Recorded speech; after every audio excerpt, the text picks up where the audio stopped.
Mail नाम कहलाता था सरदार। कृषक कार्मिक जनगण से था उसको प्यार अपार। अखिल देश ने उसे रहनुमा किया था स्वीकार। गांधी बापू का शिष्य, सत्य अहिंसा का अवतार। किंतु एक भारत करने को धर लेता हथियार। लौह पुरुष संबोधन था वो लोहे की दीवार। तेज पुंज तुम, शक्तिपीठ तुम, बल का सागर अपरंपार। ऋणी देश का नम्र नमन तुम स्वीकारो सरदार।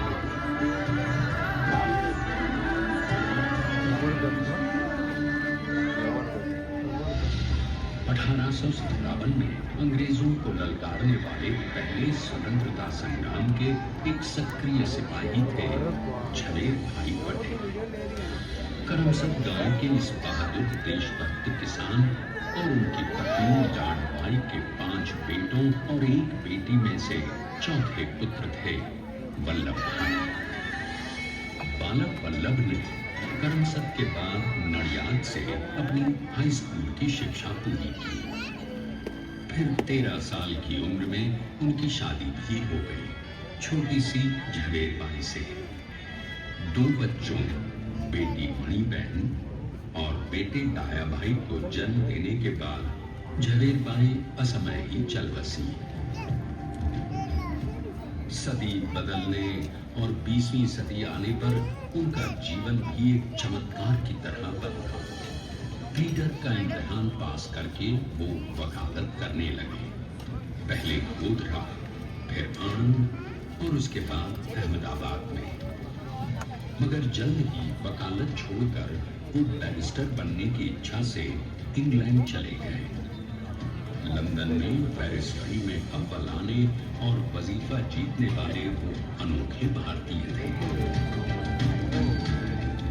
अब तो अहमदाबाद की वरिष्ठ अदालत में बैरिस्टर पटेल की जिरह और जीतों की धूम मच गई है।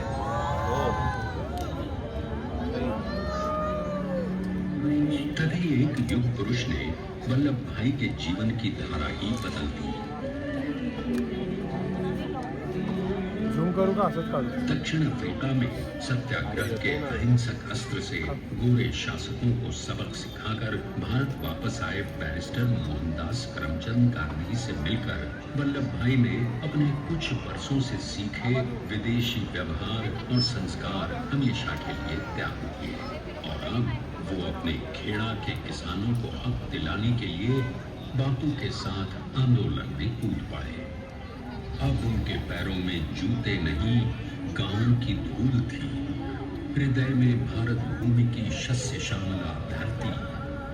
मन में थे गांधी और मस्तिष्क में एक नए स्वतंत्र भारत का सपना।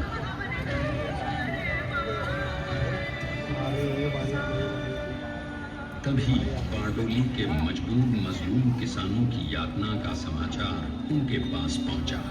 तुरंत वल्लभ भाई वहां पहुंचे और यूं शुरू हुआ भारत का सबसे बड़ा और सफल किसान आंदोलन बारडोली।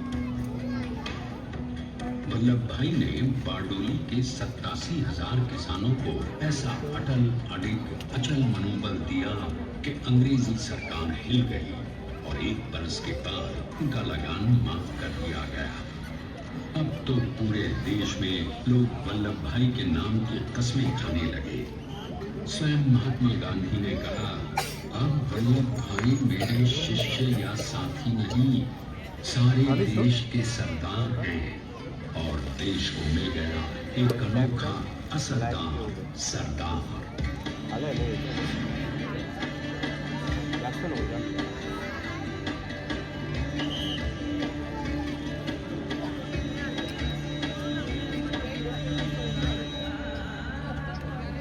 सरदार पटेल के नाम और देशभक्ति से अंग्रेज डर कर कांपने लगे। 1930 के नमक सत्याग्रह और दांडी कूच में वो बापू से भी पहले गिरफ्तार किए गए।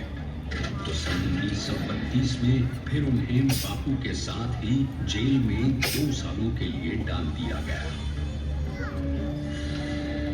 मगर आजादी के दीवानों को, स्वतंत्रता के परवानों को कौन गिरफ्तार कर पाया है? जेल से छूटते ही सरदार को कांग्रेस के नए राष्ट्र अध्यक्ष पद पर चुना गया और उनकी सरपरस्ती में राष्ट्रवादी भारतीयों ने तमाम ब्रिटिश सूबों में जीत हासिल कर वहां अपनी स्थानिक सरकारें बनाई। किंतु सरदार का सपना केवल सरकार बनाना नहीं था। उनका स्वप्न तो था एक ऐसे नए भारत का जहां हर रंग, हर रूप, हर जात, मजहब, तबके का हिंदुस्तानी एक साथ मिलकर एक ऐसा नया भारत बना सके जहां पूर्ण स्वराज के साथ सारे समाज को गरीबी, अशिक्षा, छुआछूत से भी आजादी मिल जाए। इसकी पहली रणनीति थी भारत को अंग्रेजों की गुलामी से आजादी, ताकि भारत के लोगों की अपनी सरकार सबके साथ और सबके विकास के लिए काम कर सके। बापू की अगुवाई में अब देश ने अंग्रेजों को अंतिम चेतावनी दे दी, करेंगे या मरेंगे, क्विट इंडिया, अंग्रेजों, भारत छोड़ो। बस फिर क्या था, संघर्ष की रणभेरी बजी। 3 सालों के लिए सरदार पटेल को भी सत्याग्रही नेताओं के साथ जेल में ठूंस दिया गया।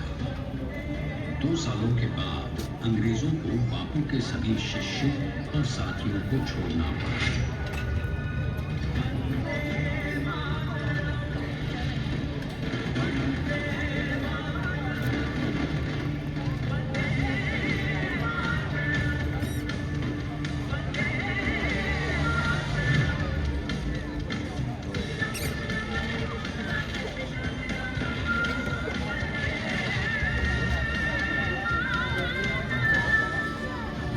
स्वतंत्रता के स्वप्न के सच होने के साथ अब सरदार पर कई एक नई जिम्मेदारियां थी।